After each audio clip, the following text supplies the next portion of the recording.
On the day I married Alice, her so-called Prince Charming happened to be getting married in the church next door. Right when we were about to exchange rings, that Prince Charming burst into our wedding, crying. He shouted that the woman he truly loved was Alice, that he didn't want to marry the woman who was terminally ill. And just like that, Alice shook off my hand and ran away with him. I lost all dignity. My mother was so furious she fell ill and had to be hospitalized. Later, I exchanged a glance with that terminally ill bride. "Do you want to switch grooms too?" I asked. 3 years later, Alice appeared in front of me again, tears streaming down her face, saying she regretted everything, but I had a child in each arm. Twins, a boy and a girl. "Excuse me," I said calmly. "I need to go pick up my wife from work." Chapter 1. When I lifted Daisy and Pilar out of the car, I turned around and froze. Wasn't that Alice, my ex-fiancée, the woman who dumped me at our wedding 3 years ago to elope with her Prince Charming? Holding a child in each arm, I greeted her politely. "Excuse me, I'm in a hurry." Alice's face darkened instantly. Instead of stepping aside, she blocked my way and shrieked, "Whose children are these?" I kicked the car door shut, not intending to reply, but Pilar, hugging my neck, asked innocently, "Daddy, why is this lady so mean?" Alice's expression grew uglier. "Why is she calling you Daddy?" she demanded furiously. "I've only been gone for 3 years, how could you have children this big already? Did you have them with someone else after I left?" I answered calmly, "Of course. What? Did you expect me to stay pure and faithful for you forever?" Chapter 2. Alice and I had been childhood sweethearts. Our families were well matched, and we had been engaged since we were little, but I'd always known she had someone else in her heart. I once suggested breaking off the engagement, but she refused. She said she did love me and wanted to marry me. I believed her, or tried to, until that wedding day, when her Prince Charming knelt before her, crying so hard she lost her mind. She called off the wedding on the spot, still in her gown, and ran off with him. It was a public humiliation, my reputation was ruined, and my parents were disgraced. People who'd always envied me started mocking me openly, calling me a backup plan and a simp. My mother was so angered she fell ill and had to be hospitalized. I hated Alice for a long time after that. Never did I expect that, 3 years later, she'd appear in front of me again. She hadn't expected the polite gentleman she once knew to speak so sharply, either. For a moment, she was stunned. I tried to walk away with my twins, but she grabbed my arm. "Kevin, can we talk?" she pleaded. Just as I was about to refuse, my phone buzzed. "It's Mama's call," Daisy said quickly, pulling my phone from my pocket and hitting speaker. Then a calm, melodious voice came through the speaker, my wife's voice. "Darling, why aren't you home yet?" Chapter 3. Before coming, I had already told my wife, Selena, that I would bring the kids to pick her up tonight. Luckily, her phone call came at just the right time. It saved me from an awkward situation. That night, before bed, I read a story to our twins. Pilar blinked her big innocent eyes and asked, "Daddy, does that weird lady like you?" Before I could answer, Daisy piped up, "Of course she does. Daddy's so handsome." I could only smile awkwardly and told them not to mention anything about today to Mommy. For 3 years, Selena and I had lived peacefully and happily. I didn't want any misunderstandings or unnecessary drama. After putting the 2 little troublemakers to sleep, I returned to our bedroom. Selena was already lying on the bed, her back to me. I turned off the main light and had just lain down beside her when she suddenly rolled over and pinned me down. "Kevin," she said with a teasing glint in her eyes, "I didn't know you were so popular. Can't even walk down the street without getting hit on by beautiful women. How did you know about that?" I was stunned. She pinched my face playfully and snorted, "Your 2 little traitors told me, before they even walked through the door." "Those little traitors," I muttered. Selena's almond-shaped eyes widened. "Oh, you sound almost regretful." I sighed. It was Alice. Since she already knew, I decided not to hide it. Selena's tone turned sour with jealousy. "The woman who threw you away back then. I bet she regrets it now." She pinched my face harder. "Kevin, if I ever find out you're tangled up with her again, you are dead." In the soft glow of the lamp, Selena looked irresistibly beautiful. Desire surged within me. I wrapped my arms around her waist and pressed her down beneath me. "My heart only belongs to you," I whispered. "How could I ever get entangled with another woman?" That night, I proved those words to her with both words and actions, with such warmth and softness in my arms. If I were still thinking about the woman who betrayed me, I'd truly be a fool. Unfortunately, while I wanted nothing to do with that toxic ex, she seemed determined to come back into my life. Chapter 4. Alice had been trying to contact me several times, asking to meet, but I ignored her every time. In the end, she had no choice but to ask our old class monitor to organize a so-called class reunion, just to lure me out. When the monitor called, I had just dropped Daisy and Pilar off at kindergarten. It had been a while since I'd seen my old classmates, and the reunion happened to be held at one of my family's hotels, so I agreed to go. Since it was just friends gathering, I didn't bother dressing up. A t-shirt and shorts were enough, but the moment I stepped into the private room, I froze. Alice was there, and so was her Prince Charming, Samuel. Oh, right, they were my college classmates too. Had I known they'd be there, I might have at least made myself look a bit more presentable. I casually pulled out a chair and sat down, but before I could settle in, Samuel's mocking voice filled the air. Well, if it isn't Kevin, what's with the cheap outfit? Didn't your family have money?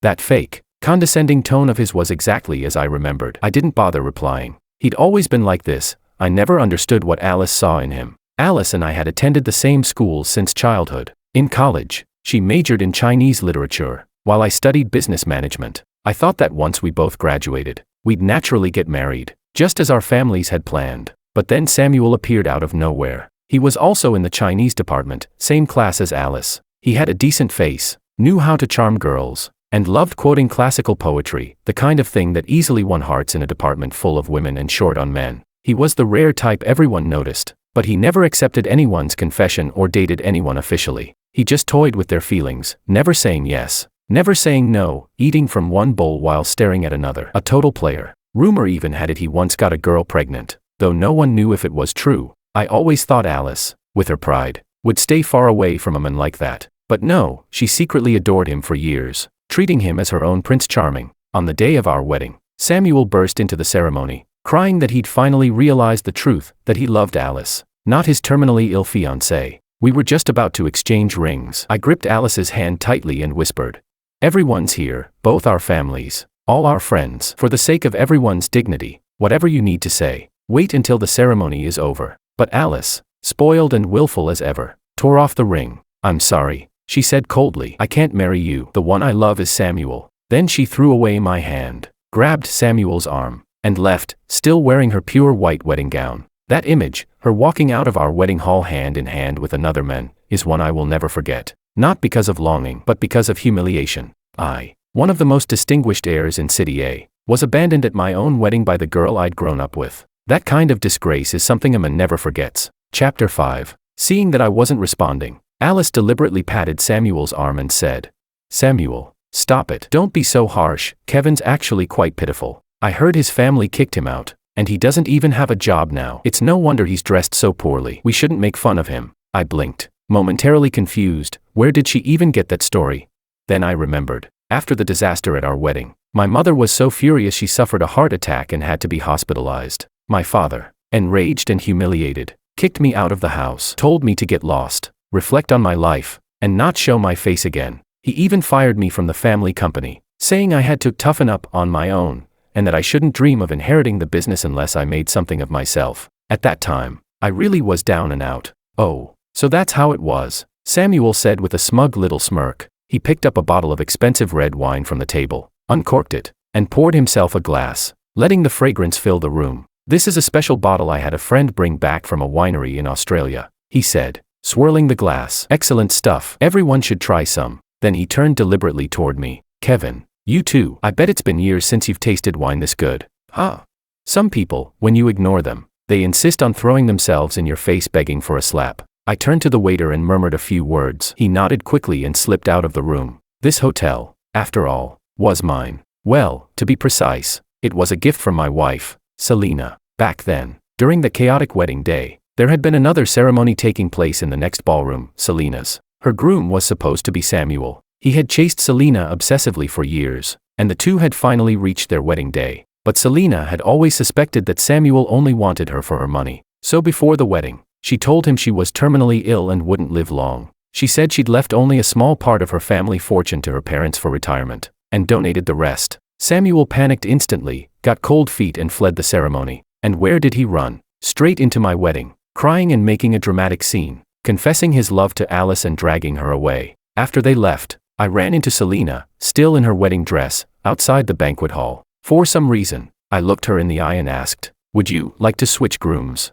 And just like that, Selina and I had a flash marriage. We've been happy ever since. Not long after, she gave birth to our twins. When she heard that my father had kicked me out, she handed this hotel over to me to manage. She said it was her dowry, and that if I ran it into the ground, She'd personally kick me next. Fortunately, I had a degree in business management. Within just 3 years, not only did the hotel turn a profit, I even opened several branches. Selena was very pleased. So now, sitting here in my own hotel, listening to some arrogant fool trying to show off, well, I couldn't let that slide. The door opened with a soft click. A waiter, wearing white gloves, entered respectfully and approached me, carefully holding a bottle of wine. "Boss," he said politely, "here's the Chateau Lafite Rothschild, vintage 1982, just as you requested." Chapter 6. The whole room went silent. Everyone exchanged confused looks. None of them had expected to drink such an expensive wine at what was supposed to be a casual class reunion. Just one bottle of this vintage was probably worth 10 meals here.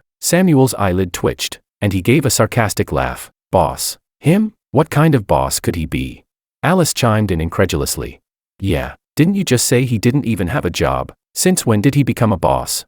Samuel, now convinced I was just putting on an act to show off, smirked and turned to the waiter. "Hey, you." The waiter. "Did he pay you to say that? I'll give you double whatever he offered. Just tell me the truth." The waiter glanced at him like he was looking at an idiot. He probably couldn't believe someone this clueless had ever gone to school with his employer. Still, the waiter replied politely. "Sir, this hotel does belong to our boss. In fact, he owns 11 hotels like this across the country. Our company pays well and treats its employees right. Even if you offered me double, I wouldn't switch jobs." Then, following my silent cue, he opened the bottle. The rich aroma instantly filled the room, far superior to the fancy foreign wine Samuel had brought earlier. The classmates began to stir, murmuring with admiration. Before long, they were all praising me, how impressive it was that I'd built everything myself without relying on my family. I accepted their compliments with a faint smile, but I didn't take them to heart. That's the way the world works. When you have money, everyone flatters you and circles around you. When you don't, some people can't wait to stomp you down. Samuel stared at the wine being poured into his glass. His eyes were redder than the wine itself. He downed the entire glass in one go, his face quickly flushing. Fueled by liquid courage, he started running his mouth again. "So what if you've got money, Kevin? You're still all alone, aren't you?" He pulled Alice close by the waist and sneered. "The woman you loved, she married me. Ha ha ha." I almost laughed out loud. What was there to brag about? She was just a toxic ex, not some kind of prize. I smirked, the disdain probably visible on my face. Samuel must have noticed, because he slammed his glass down on the table with a sharp clink. "I know you're showing off just to make me feel small. So what if you've got money? It's just a pile of cash, big deal." The more he talked, the more ridiculous he sounded, his words getting cheaper by the second. Maybe he was drunk, or maybe the years of failure had rotted something inside him. Samuel had never come from wealth. Back in college, he'd turned down every girl not because he was picky, but because he was calculating. He wanted someone rich, powerful, and useful for his future. That's why he chose Selena in the first place. Too bad she played him first. When she pretended to be terminally ill and said her fortune was gone, he dumped her immediately. Then he turned to Alice, his backup option. But Alice's family hadn't been doing well these past few years either. Several of their businesses had gone bankrupt. If not for my family still helping them out, mostly out of old ties, Alice probably wouldn't still be living so comfortably. Her public betrayal at our wedding had also humiliated her parents. They refused to acknowledge Samuel as a son-in-law, and even distanced themselves from Alice. She had a younger brother, and now all their attention and resources were devoted to him. No one cared much about their runaway daughter anymore. Just looking at Alice tonight,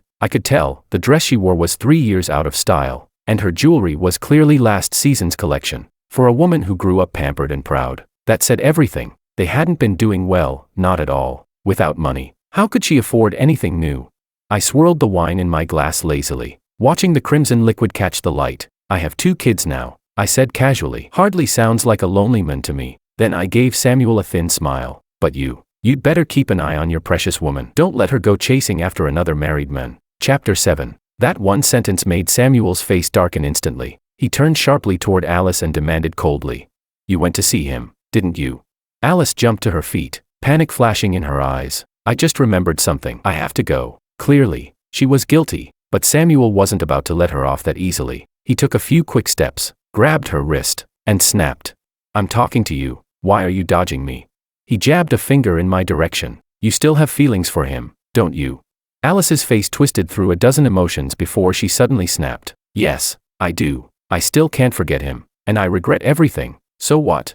Her voice rose, trembling with anger and humiliation. She didn't care about saving face anymore, not his, not hers. "What else do you have besides a smooth tongue?" She shouted. You're useless. It's been 3 years. How much money have you even made? All you do is play video games and watch girls dance online. You live off women every single day, and you still have the nerve to laugh at others. You disgust me.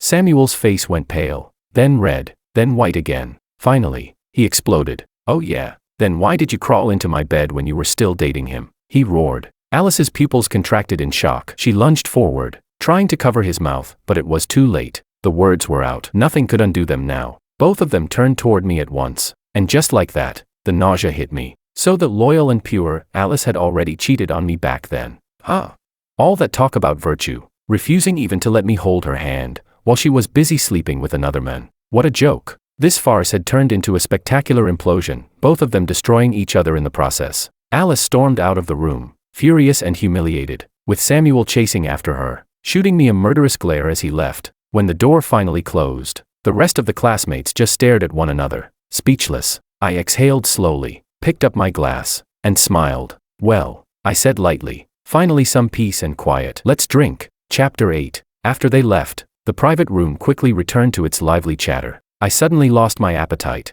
so while everyone was still talking, I slipped out to have a smoke. To my surprise, Alice and Samuel were still outside, arguing on the sidewalk by the hotel. I didn't catch what she said, but Samuel suddenly raised his arm and slapped her hard across the face. My brow tensed and I instinctively took 2 steps forward, then forced myself to stop. She'd brought this on herself. I didn't want to get involved. I lowered my head and continued smoking, but quietly took out my phone, ready to call the police if things escalated and I needed to do the right thing. Then Alice saw me. She ran over and threw her arms around me. I startled and stepped back, nearly pushed over by her. Kevin, I was wrong. Please forgive me. Wah. She sobbed, snot and tears streaking down her face, and she dirted my t-shirt. That t-shirt was a limited edition my wife bought me while traveling abroad. I frowned at the damage. Alice mistook my concern for compassion and cried even harder. Kevin, I missed you so much these 3 years. I miss our childhood together.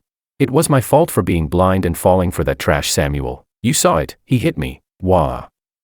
Kevin, forgive me. Let's get back together. I'll do whatever you say. I held the cigarette high between my fingers, careful not to let her touch me. A waiter at the hotel entrance was craning his neck to watch. I glanced back, my heart pounding. Most of the staff here know me. If this got back to my wife, I'd better not expect to come home tonight. Panicked, I tried to push her away. Wake up, I'm married, I've got 2 kids.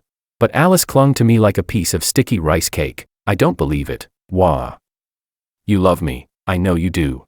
Samuel, fury in his eyes, lunged forward and kicked Alice hard. Have you no shame? He spat. Alice was sent stumbling, and in the process ripped one of the little decorations off my shirt. My brow tightened, which only fueled Samuel's rage. He swung at me, shouting, Kevin, I've hated you for a long time.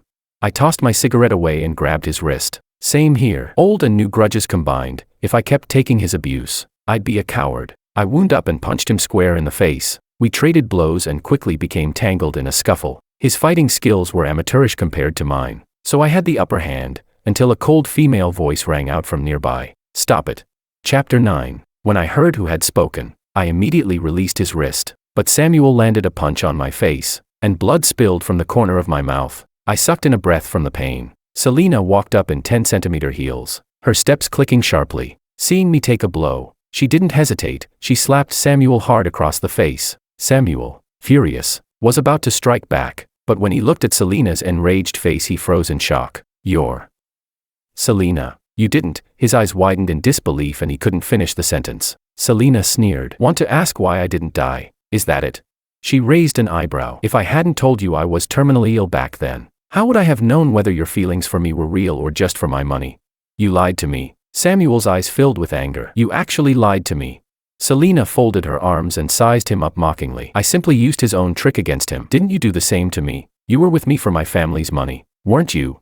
Samuel went pale with fury and suddenly noticed me standing behind Selena. So you married him? He spat. Selena glanced at me, and I read a flash of danger and warning in her eyes. I immediately stood straight, my back prickling with cold sweat. No doubt about it, I truly am tightly controlled by my wife. Selena may be shorter than Samuel, but her presence dwarfed him. Being deceived by a jerk doesn't mean I have to pine away or shave my head and become a nun, does it? Look at that, no wonder she's my wife. Even her comebacks are on point. Samuel, hearing this, fumed until his eyes bulged. You're shameless. Are you that desperate for a man? Before he finished, I'd had enough. I kicked him hard in the chest. If the earlier fight was only small-scale retaliation, then now I was truly furious. Dare insult my wife and you're asking to die. I beat Samuel for a good 10 minutes straight. Far worse than before. He'd lost the strength to fight back. I pinned him to the ground and hammered him with punch after punch until he was wailing. Selena stood to the side with her arms folded, watching coldly. Only when police sirens sounded did I stop, step off him, and walk up to the officers. I pointed to the blood at the corner of my mouth and said plainly, "Officer, this man assaulted a woman in public, harassed my wife, and hit my face. This was self-defense. Please take him away." The police studied the bruise at my lip and the men on the ground who could barely get up, and fell into thought. Chapter 10. By the time we walked out of the police station, night had already fallen. To my surprise, during questioning, Alice's statement matched mine exactly. She didn't try to cover for Samuel. In fact, she told the officers that she had been a victim of domestic violence for a long time. Her body was covered in bruises. I couldn't help but sigh. She'd thrown away a good life just to be with a man like that. It was her own doing, not something worth pitying. Alice hurried a few steps to catch up behind me, speaking timidly. "Kevin, I want to talk to you." I was about to refuse when Selena turned to me with a cold glance. "Handle it cleanly." Then she walked to the car, opened the door, and got in. She was right. Rather than avoiding Alice endlessly, it was better to end things once and for all. "So you really married her?" Alice asked, her eyes red and wet. In the past, I probably would have softened, brushed her hair gently, and agreed to whatever she wanted, but not anymore. Now I understood. Her pity, her pleading, her fragility, her tears, they were all weapons she used to manipulate me. Once you know the trick, you stop falling for it. "Yes," I said calmly, one hand in my pocket. "You've seen it yourself. We have 2 lovely kids. Our marriage may have started by accident, but we're surprisingly in sync." I looked her straight in the eye, my tone steady but final. "Alice, in a way, I should thank you. If you hadn't abandoned me and run off with Samuel, I would never have met my wife, or been this happy." Alice's tears fell instantly. "But what if I still love you? What if I can't forget you?" She covered her face, sobbing helplessly. I raised an eyebrow, my tone calm, almost detached, even cruel. "That's only because your life hasn't gone well. If Samuel had truly loved you, given you wealth, stability, and emotional warmth, you wouldn't be thinking of me now." I turned my gaze toward the sleek black car parked nearby. Through the tinted glass, I could almost see Selena's cool yet gentle face. "Because I'm exactly the same," I said quietly. Alice's sobbing faltered for a moment, then grew even louder. I had no interest in listening to her remorse any longer. If I lingered, Selena might really lose her patience. "Enough. Take care of yourself," I said flatly. "Don't come looking for me again." Then I turned and walked toward the car, leaving Alice standing in the chilly night air, crying into the dark. Chapter 11. Once I got into the car, I leaned toward Selena with a fawning grin, ignoring the fact that our driver was right there. "Wife," I said softly, without hesitation. She kicked me in the shin. "Get away from me. You reek of that disgusting perfume."